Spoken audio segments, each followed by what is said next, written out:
இருக்க எனக்கென்ன கவலை, எப்போதும் உன் பிள்ளை எனக்காய் உனக்கன்றோ கவலை. அருள்நாதர் இயேசு கிறிஸ்துவுக்கு பிரியமான அன்பு இறை உறவுகளே, நண்பர்களே, உங்களை சிறப்பாக இந்த புதிய நாளில இந்த காணொளி மூலமாக சந்திப்பதிலே மிகுந்த மகிழ்ச்சி. பிரியமானவர்களே, இன்று சிறப்பாக நாம் ஒவ்வொருவருமே மகிழ்ச்சியோடு வாழ வேண்டும், புன்னகையோடு இருக்க வேண்டும். ஏனென்றால் இறைவன் இந்த நாளை நமக்கு ஆசீர்வாதத்தின் நாளாக கொடுத்திருக்கிறார். எனவே சோர்வுகள் நீங்கட்டும், முகமலர்ச்சியோடு உற்சாகத்தோடு இறைவனோடு இணைந்து பயணிக்க முயற்சி எடுப்போம். பிரியமானவர்களே, இன்று சிறப்பாக உலக அகதிகள் நாள் கொண்டாடப்படுகிறது. இந்த அகதிகள் என்பவர்கள் யார் அப்படின்னு சொன்னா, அகதி அ க தி இந்த 3 வார்த்தைக்கு, இந்த 3 எழுத்துக்கு என்ன பொருள்னா, அகதி என்றால் அல்லல் படுபவர்கள், கா கதியற்றவர்கள், தி திக்கற்றவர்கள். அல்லல் பட்டு கதியற்றவர்களாக திக்கற்றவர்களாக இருப்பவர்கள் தான் இந்த அகதிகள் என்று இந்த 3 எழுத்துக்குமே ஒரு பொருளை கொடுக்கிறார்கள். பிரியமானவர்களே, இந்த அகதிகள் அப்படின்னா யாரு? வேறு வேறு நாட்டுல இருந்து இன்னொரு நாட்டுக்கு பிழைக்க சென்றவர்கள் தான் அகதிகள். இப்ப சிறப்பா தமிழ்நாட்டுல பார்த்தீங்கன்னா யார் அகதிகள் அப்படின்னா, ஸ்ரீலங்காவில் இருந்து நம்ம நாட்டுக்கு வந்தவங்க எல்லாமே அகதிகளாக இருக்கிறாங்க. இப்படி வந்தவங்களை நம்முடைய தமிழ்நாட்டில் ஒவ்வொரு இடங்களில் அவங்களுக்கு ஒரு முகாம் கட்டி கொடுத்து அங்கேயே அவர்களுக்கு தேவையான உணவு கொடுக்குறாங்க. அவங்க மற்ற வேலை எதுவுமே செய்யக்கூடாது. இங்கு அவர்களுக்கு உரிமை எதுவுமே கிடையாது. அகதிகளாகத்தான் இருக்க வேண்டும். எங்கேயும் போய் சம்பாதிக்க கூடாது. அவர்கள் கட்டுப்பாட்டுக்குள்ளே இருக்கணும். தினமும் அட்டனன்ஸ் எடுப்பாங்க. அவங்களுக்கு தேவையான அரிசி பருப்பு கொடுப்பாங்க, பணம் கொஞ்சம் கொடுப்பாங்க. இதுதான் அவருடைய வாழ்க்கை. பெரிய வீடு கட்டிட முடியாது அவங்களால. இருக்கிற இடத்துல கவர்மெண்ட்டே வீடு கட்டி கொடுத்துருக்கோம். அதை வச்சு அவங்க மற்ற பொருட்களை வாங்கி சம்பாதிச்சு அப்படிதான் இருப்பாங்க. இருந்தாலும் அவர்களுடைய வாழ்க்கையில மகிழ்ச்சி இருக்குமானா இருக்காது. ஏன்னா தாய் நாடு இருப்பது வேறு, வேற்று நாட்டில் ஒரு அகதியாக இருப்பது என்பது வேறு. அந்த மனநிலையே அவர்களுக்கு ஒரு பெரிய ஒரு பாரமாகத்தான் இருக்கும். பிரியமானவர்களே, இன்று உலகிலே எல்லா நாடுகளிலும் பார்த்தீங்கன்னா ஒரு அகதிகள் இருந்து கொண்டே இருப்பார்கள். ஏன்னா பிழைக்க வந்தவங்க, தன்னுடைய நாட்டில் சண்டை நடக்குது, நான் தப்பிச்சு நிம்மதியாக இருக்கணுங்கிறதுக்காக வந்திருப்பாங்க. அப்படிப்பட்ட அகதிகளை பார்த்தால் அவர்களுக்காக நம்ம ஜெபிப்போம். நம்மால் முடிந்த உதவிகளை அவர்களுக்கு செய்வோம். அவர்களுக்கு நல்ல ஒரு சூழ்நிலை ஏற்படுத்தி கொடுப்போம். எல்லா இடங்களிலுமே அவர்கள் இருக்கிறார்கள். எனக்கு கூட குரு மாணவராக நாங்கள் படிக்கிற பொழுது 1 மாதம் அந்த அகதிகளோடு இருந்து அவங்க வீட்டில் தங்கி அவர்கள் உண்ணுகிற உணவை உண்டு வாழ்ந்த அனுபவம் இருக்கிறது. எவ்வளவு வேதனை! எப்படி தன்னுடைய தாயை விட்டு தந்தையை விட்டு தனிமையில் இருக்கிறார்கள். கண்ணு முன்னாடியே அப்பாவை இழந்தவங்க, கண்ணு முன்னாடியே பிள்ளைகளை இழந்தவங்க எல்லாமே வந்து இங்கு அகதிகளாக இருக்கிறார்கள். தன்னுடைய தாய் நாட்டை விட்டு விட்டேன் என்று கண்ணீரோடு ஜெபிக்கிறார்கள். இப்படிப்பட்ட ஒவ்வொரு பிள்ளைகளுக்காக எனக்கு அந்த அனுபவம் இன்னும் மறக்க முடியாது. ஆனாலும் அந்த அகதிகள் ஒவ்வொருவருமே அவ்வளவு பாசமானவர்கள். தனக்கு எதுவும் இல்லைன்னா கூட அவங்க கடையில போயிட்டு நான்வெஜ் ஏதாவது வாங்கிட்டு வந்து செஞ்சு கொடுத்து சாப்பிடுங்க அப்படின்னு சொல்லுவாங்க. அதுதான் உயர்ந்த பண்பாக நான் பார்க்கிறேன். அவங்க நல்ல தாராள மனசு உடையவங்க, நல்ல அன்பா பேசக்கூடியவங்க, வாழ்க்கையில மற்றவர்களை உபசரிக்கணும் அப்படிங்கிறதுல பெரிய மனப்பான்மை உள்ளவர்கள். இப்படிப்பட்ட அகதிகள் அனுபவம் எனக்கு கிடைத்தது. அவர்களுடைய கஷ்டங்களை, கண்ணீரை நான் அவர்களோடு அமர்ந்து கேட்டு இருக்கிறேன். அவர்களுடைய நல்ல பண்புகளை கற்றுக்கொண்டிருக்கிறேன். எனவே இப்படிப்பட்ட அகதிகள், இந்த அகதிகள் நாளிலே அவர்களுக்காக ஜெபிப்போம். அவர்கள் மீண்டும் தங்களுடைய நாடு செல்வதற்கும், வேறு நாட்டில் இருந்தால் கூட நல்ல சுதந்திரமாக வாழ்வதற்கு, நல்ல நிம்மதியாக வாழ்வதற்கு ஒரு சூழ்நிலை ஏற்பட வேண்டும் என்று சொல்லி சிறப்பாக இந்த நாளிலே அகதிகள் ஒவ்வொருவருக்காக ஜெபிப்போம். பிரியமானவர்களே, சிறப்பாக இன்றைய மன்னா என்ற இந்த நிகழ்ச்சிக்குள் செல்வதற்கு முன்பாக நாம் அனைவருமே இந்த நற்செய்தியின் வீரர்களாக வாழ வேண்டும்.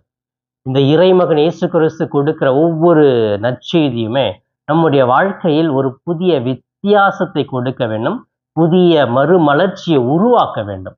அந்த விதத்திலே சிறப்பாக இன்று நம்முடைய தாயாம் திரு அவையும் நம் ஆண்டவர் இயேசுவும் நமக்கு கொடுக்கிற இன்றைய மன்னா மத்தேயு நற்செய்தி 6ஆம் அதிகாரம் 19 23 முடிய பகுதிகள். பிரியமானவர்களே, இந்த பகுதியை படிக்கிற பொழுது நம்முடைய செல்வம் எங்கே இருக்கணும் அப்படின்னு சொன்னா, விண்ணுலகில் தான் இருக்கணும். மண்ணுலகில் செல்வம் சேர்க்காதீர்கள், அது அல்ல வாழ்வு. விண்ணுலகிலே செல்வம் சேருங்கள். பிரியமானவர்களே, நம்ம வாழ்றோம் அப்படின்னா நம்முடைய செல்வம் எல்லாம் எதுல இருக்குது தெரியுமா? பணம், நகை, பொருள், சொத்து, பங்களா, கார், இதெல்லாம் எதை சார்ந்தது? விண்ணகத்தை சார்ந்ததா, இல்ல மண்ணுலகை சார்ந்தது? இந்த மண்ணகத்தை நாம் தூய்மையாக்க, மண்ணுலகிலேயே நிரந்தரமாக வாழ்வதை போன்று செல்வங்களை எல்லாம் மண்ணுலகத்தில் தான் சேர்த்து கொண்டிருக்கிறோம். இது உண்மையான வாழ்வு அல்ல, நிரந்தரமானது அல்ல. நம்முடைய நிரந்தரமான வாழ்வு விண்ணகம். அந்த விண்ணகத்தை நாம் பெருமையாக்கி கொள்ள, அங்கு மகிழ்ச்சியாக இருக்க செல்வம் அங்கு சேர்க்க வேண்டும். பிரியமானவர்களே, நம்ம வீதிகளை நடந்து போகும் பொழுது நிறைய அந்த பிளாட்ஃபார்மில் பெரிய பெரிய டவுன்லாம் பார்த்தீங்கன்னா வழி நெடுக்க, ரோட் நெடுக்க, பஸ் ஸ்டாண்டில், ரயில்வே ஸ்டேஷனில், ஏர்போர்ட்டில், இந்த மாதிரி இடங்களில், ஆலயங்களுக்கு முன்பாக, கோயிலுக்கு முன்பாக நிறைய பிச்சை எடுக்கிறவங்களாம் மனிதர்கள் உட்காந்துட்டு இருப்பாங்க இல்லையா? அவங்க அவ்வளோ பஸ்ஸு போகும், அவ்வளோ நெரிச்சலாக இருக்கும், அவ்வளோ பரபரப்பாக இருக்கும். நல்லா நிம்மதியாக தூங்குவாங்க, அமைதியாக இருப்பாங்க, சந்தோஷமாக இருப்பாங்க. இதெல்லாம் நான் பார்க்குறப்போ எப்படியா இவங்களுக்கு இவ்வளோ சந்தோஷம் இருக்குது? நம்ம வீட்டில் இருக்கிறோம், ஏசி ஓடுது, ஃபேன் ஓடுது, இருந்தாலும் ஐயோ என்னால் முடியலையே, எனக்கு இது இன்னும் குறைவா இருக்குது, அது கிடைக்கலையே, இது கிடைக்கலையே, கொசு கடிச்சிச்சு, ஒரு சின்ன கொசு கடிச்சிச்சுன்னா ஐயோ அந்த கொசுவை தேடி கண்டுபிடிக்கணும், என்னால் நைட்டு தூங்க முடியாது அப்படின்னு அந்த கொசுவை தேடி தேடி தேடி பார்த்து அதை போய் சாகடிப்போம். அந்த அளவுக்கு நம்முடைய வாழ்க்கையில எல்லா சொகுசும் இருக்கும், ஆனா நிம்மதியா தூங்க முடியாது. இன்னும் நான் பணத்தை எப்படிலாம் சேர்த்து வைக்கலாம்? பணம் நிறையா இருக்குங்க. ரூ. 1 எடுத்து செலவு பண்ண மனசு வராது. ஐயையோ! ரூ. 1 எடுத்தேன்னா குறைஞ்சிடுமே. ஒரு ரவுண்டா ஒரு அமௌண்ட் வச்சிருக்கிறேன் இல்லையா? அந்த ரவுண்டு குறைஞ்சிடும். இப்படியே இங்க ஒவ்வொரு நாளுமே இல்ல நிறையா வந்துச்சுன்னா இன்னும் சேர்த்து வச்சிடணும், எக்ஸ்ட்ரா வரும் இல்லையா? பிரியமானவர்களே, அப்ப செல்வம் இந்த மண்ணுலகத்தில் நம்ம சேர்த்து வைக்கணும், சேர்த்து வைக்கணும்னு நினைச்சுக்கிட்டு நிம்மதி இல்லாம, மகிழ்ச்சி இல்லாம இருக்கிறோம். மற்றவர்களை கண்டு கொள்ளாமலே இருக்கிறோம். அப்ப இந்த ஏழை மக்கள்லாம் பார்த்தீங்கன்னா, நான் பார்த்துருக்கிறேன். ஒருத்தவங்களுக்கு சாப்பாடு கிடைக்குது, இன்னொருத்தவங்களுக்கு கிடைக்கலன்னா, அதை அவங்க பகிர்ந்து கொள்றாங்க. இல்ல சாப்பாடு யாரும் கொடுக்கலன்னா, ஒருத்தர் பணம் இருந்துச்சுன்னா போய் வாங்கிட்டு வந்து அவங்களே பகிர்ந்து கொள்ளுகிறாங்க. டீ வாங்கிட்டு வருவாங்க. வாங்கி ஒரு சின்னது இவ்வளவுதான் ஒரு பேப்பர்ல வாங்கிட்டு வருவாங்க. அது ஒரு 10, 20 பேருக்கு அப்படியே சின்ன சின்ன கப்புல அரை ஊத்தி அவங்க குடிப்பாங்க பாருங்க. உட்காந்து அப்படியே அமிர்தத்தை குடிக்கிற மாதிரி அவங்க முகத்துல அவ்வளோ மகிழ்ச்சி இருக்கும். சந்தோஷமா ஜாலியா இருப்பாங்க. அது அந்த இடத்துல தான் இருக்கிறாங்க. மழை பெஞ்சா அங்கதான் இருப்பாங்க, வெயில் வந்தாலும் அங்கதான் இருப்பாங்க, நைட்லயும் அப்படியே படுத்துட்டு கிடப்பாங்க. கொரோனா டைம்ல இவங்கெல்லாம் நான் பார்த்துருக்கிறேன். நம்ம எல்லாமே அவ்வளோ ப்ரொடெக்ஷனா இருந்தோம். அந்த பிச்சை எடுப்பவர்கள், ஏழை எளிய மக்கள், அந்த ரோட்ல இருக்கிறவங்க எல்லாமே அவ்வளோ ஆரோக்கியமா இருந்தாங்க. யாருக்குமே கொரோனாவே வரலைங்க. பாருங்க, இது எல்லாமே அவங்க வாழ்க்கையில அவங்க இந்த விண்ணுலக வாழ்வை சம்பாதித்தவர்கள். அங்க மண்ணுலகத்துல கிடையாது. இந்த மண்ணுலகத்தில் நிம்மதியா வாழ்ந்துட்டு விண்ணகம் செல்ல வேண்டும் என்பதற்காக எல்லாத்தையும் ஒற்றுமையா, சமாதானமா, மகிழ்ச்சியாக இருந்தார்கள். அப்படிப்பட்ட ஒரு செல்வத்தை விண்ணகத்துக்கு நாம சென்று சேர்க்க வேண்டும் என்பது கிடையாது. மண்ணுலகில் இருக்கும் பொழுதே விண்ணுலகில் நம்ம சேர்க்கணும். எப்படி சேர்க்கணும்? நல்ல பண்புகளால, நல்ல செயல்களால, இருப்பதை பகிர்ந்து கொள்வதால நம்ம அந்த விண்ணக செல்வத்தை சேர்த்து கொள்ளலாம் என்று இயேசு அழகாக சொல்லுகிறார். இதற்கு அடிப்படையாக இன்னொரு கருத்தை கூட இயேசு சொல்றார். உங்கள் செல்வம் எங்கு உள்ளதோ அங்கே உங்கள் உள்ளமும் இருக்கும். இந்த மண்ணுலகத்துல இந்த பணத்து மேல, பேங்க்ல இருக்கிற டெபாசிட் மேல, வீட்டு மேல, பிள்ளைகள் மேல எங்க எல்லாம் ஆசை இருக்குதோ அங்கதான் உங்க உள்ளமும் இருக்கும். எந்த நேரமும் நம்ம வீட்டுல பணத்தை வச்சுட்டு ஊருக்கு போயிருப்போம், ஒரு பிக்னிக் போயிருப்போம், நல்ல சந்தோஷமா இருக்கு. ஐயோ வீட்டுல பணம் இருக்குது, ஐயோ வீட்டுல நகை இருக்குது, சீக்கிரம் போயிடுவோம், ஐயோ எவனா கதவை உடைச்சிருப்பானா, யாராவது திருட்டு இருப்பாங்களா? அப்ப நம்ம உள்ளம் பூரா எங்க இருக்கோ அந்த செல்வத்துலதான் இருக்கும். அங்க போய் மகிழ்ச்சியா விளையாட முடியாது, சந்தோஷமா இருக்க முடியாது, நல்லா சாப்பிட முடியாது. எந்த நேரமும் வீட்டை பத்தி ஏதாவது யோசிச்சிருப்போம். ஏன்னா அங்க பொக்கிஷம் இருக்கிறது, செல்வம் இருக்கிறது. அப்ப எங்கே செல்வம் உண்டோ அங்கே நமது உள்ளம் இருக்கும். அப்ப மண்ணுலகத்தை செல்வம் இருந்துச்சுன்னா மண்ணுலகத்தை மட்டும்தான் அந்த உள்ளம் இருக்கும். விண்ணுலகில் நம்ம செல்வம் இருந்துச்சுன்னா அங்க விண்ணுலக வாழ்வு, அமைதியான வாழ்வு, பகிர்ந்து கொள்ளணும், இறைவனுக்காக பணி செய்யணும், இறை அனுபவத்தை பெறணும், இறைவன் தான் பெரியவர், நாம் எல்லாம் அவருக்கு கீழ் இருக்கிறோம் என்ற உணர்வு இருக்கணும். இதெல்லாம் நம்ம செய்ய செய்ய நம்முடைய உள்ளம் விண்ணகத்திலே இருக்கும். பிரியமானவர்களே, எங்கே உங்கள் செல்வம் உண்டோ அங்கே உங்கள் உள்ளமும் இருக்கும். உங்களுடைய செல்வத்தை விண்ணகத்தில் சேர்த்து வையுங்கள். உங்களுடைய உள்ளமும் அங்கே நிலையாக இருக்கும், மகிழ்ச்சியாக இருக்கும் என்பதை புரிந்து கொள்ள வேண்டும். ஆம் பிரியமானவர்களே, சிறப்பாக இன்று இந்த நற்செய்தியை வாசித்தால் மட்டும் போதாது, நான் சொல்லின இந்த கருத்துக்களை தியானித்தால் மட்டும் போதாது, நாமும் நம்முடைய வாழ்க்கையிலே விண்ணக செல்வத்தை சேர்த்து வைப்பவர்களாக நல்ல பண்புகளோடு நல்ல மனிதாபிமானத்தோடு வாழ முயற்சி செய்ய வேண்டும். சிறப்பாக பிரியமான இன்று வெள்ளிக்கிழமை, இந்த வெள்ளிக்கிழமை வேளையிலே தூய இருதய ஆண்டவரிடம் சொல்லுவோம், இரக்கத்தின் ஆண்டவரிடத்தில் சொல்லுவோம். இரக்கத்தின் ஆண்டவருடைய தோழமை நம் ஒவ்வொருவருக்கும் தேவை.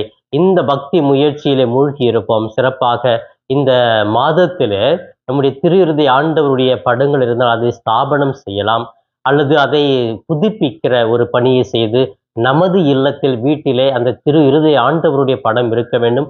அந்த இருதயம் நமக்காக, நமது குடும்பத்திற்காக எரிந்து கொண்டே இருக்க வேண்டும் என்ற ஒரு வாஞ்சையோடு திரு இருதய ஆண்டவருடைய பக்தி முயற்சியை கூட வளர்த்து கொள்ளுங்கள்.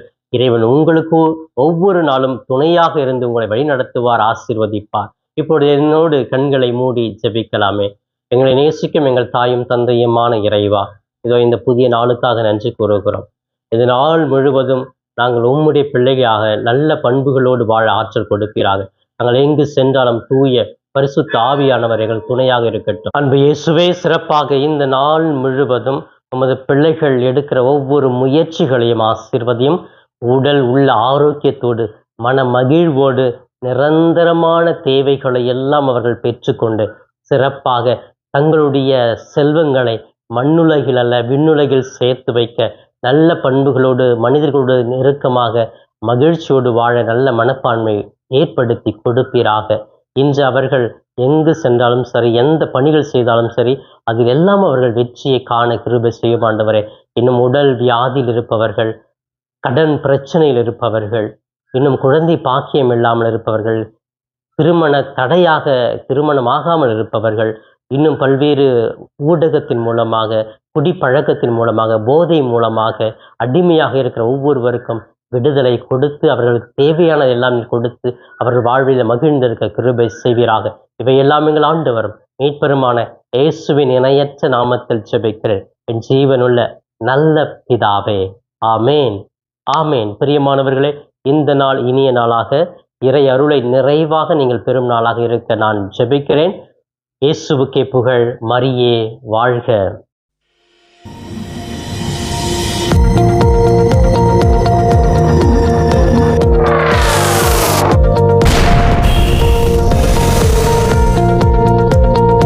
நண்பர்களே, இந்த காணொளியின் மூலமாக உங்களை சந்திப்பதில் மிகுந்த மகிழ்ச்சி. இந்த காணொளியை முழுமையாக பார்த்த உங்களை வாழ்த்துகிறேன். தொடர்ந்து ஃபாதர் தாஸ் கேப் யூடியூப் சேனலை பாருங்கள், ஜெபியுங்கள், இறைவன் மீது இருக்கிற நம்பிக்கையை ஆழப்படுத்துங்கள். உங்களுக்காக தொடர்ந்து ஜெபிக்கிறேன். இறை ஆசீர் என்றும் உங்களோடு இருக்கட்டும்.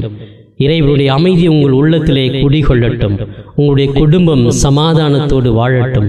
நீங்கள் எடுக்கிற ஒவ்வொரு முயற்சிகளும் ஆசீர்வதிக்கப்பட நான் தொடர்ந்து ஜெபிக்கிறேன். தொடர்ந்து இந்த சேனல் ஃபாதர் தாஸ் கேப் யூடியூப் சேனலை சப்ஸ்கிரைப் செய்துவிட்டு தொடர்ந்து வருகிற ஒவ்வொரு காணொளியும் பார்த்து இந்த யூடியூப் சேனலை தாங்கும்படி உங்களை பாசத்தோடு கேட்டுக்கொள்கிறேன். நன்றி.